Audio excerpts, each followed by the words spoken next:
খান মুহাম্মদ গণেশ, এটা আবার কি ধরনের নাম? মানে তার ধর্ম কি? ঠিক, সঠিক প্রশ্ন। আচ্ছা বলো তো, আমার বিদ্রোহী কবির ধর্ম কি ছিল? তিনি তার ছেলের নাম রেখেছিলেন Krishna Muhammad. Full HD, full HD.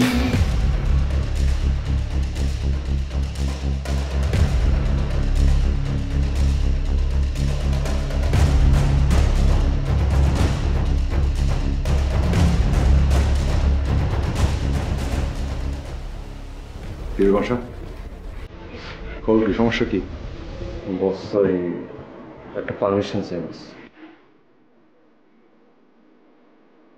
পিস্তলটা এখন ফেরত আসেনি।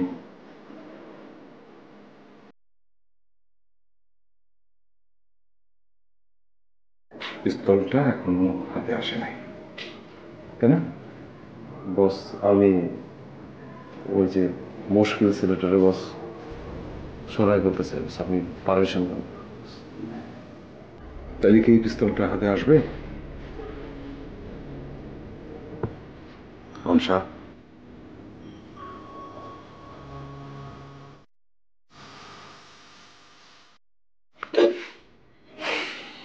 পিস্তলের কারণে যদি আমার মান সম্মানের যদি নষ্ট হয়, পিস্তলটাকে পাওয়া যাক, তারপর সিদ্ধান্ত নেব কে থাকবে, কে মারা যাবে, কতজন সরে যাবে।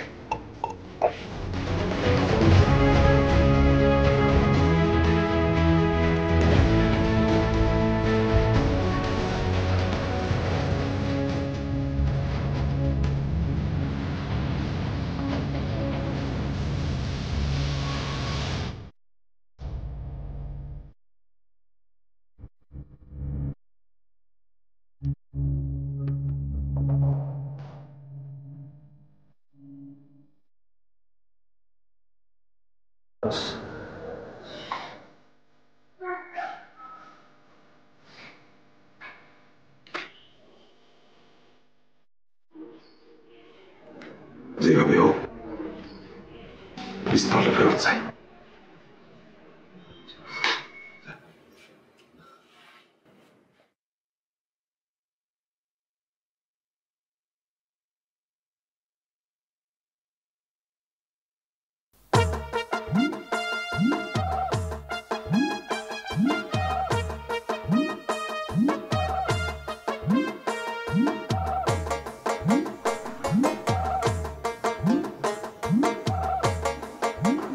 আজি হতে শতবর্ষ পরে কে তুমি পড়েছ মোর কবিতা খানি। 100 বছর পার হয়ে গেছে, 1000 বছর পার হয়ে যাবে, কিন্তু রবীন্দ্রনাথ কখনো পুরাতন হবে না, প্রাচীন হবে না। এত এত রবীন্দ্রনাথ ঠাকুরের ছবি, কিন্তু একটা বইও নেই এখানে। বইতে থাকে লাইব্রেরিতে, বই আছে লাইব্রেরিতে। জানো তিলোত্তমা, আমার একটা অস্ত্রের লাইব্রেরি আছে। অস্ত্রের লাইব্রেরি?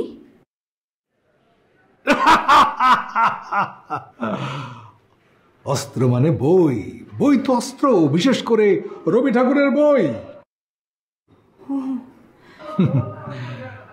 আচ্ছা তুমি কি জানো আমার সেই লাইব্রেরির কেয়ারটেকারের নাম?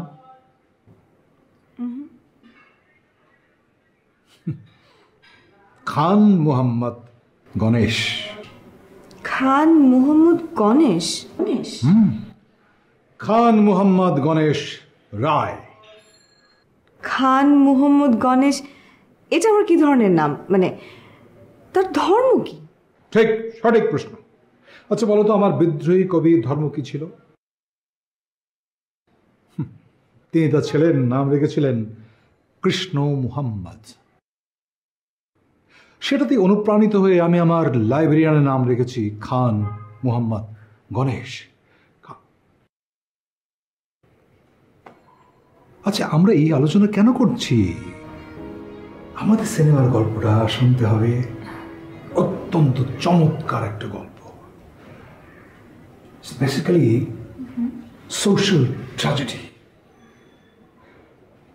কি নির্মম, কি অদ্ভুত সুন্দর।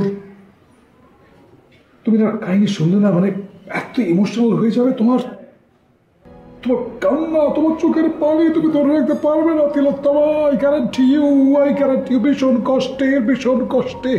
এত কষ্ট কেন ভালোবাসায়? সুন্দর সঙ্গীত না?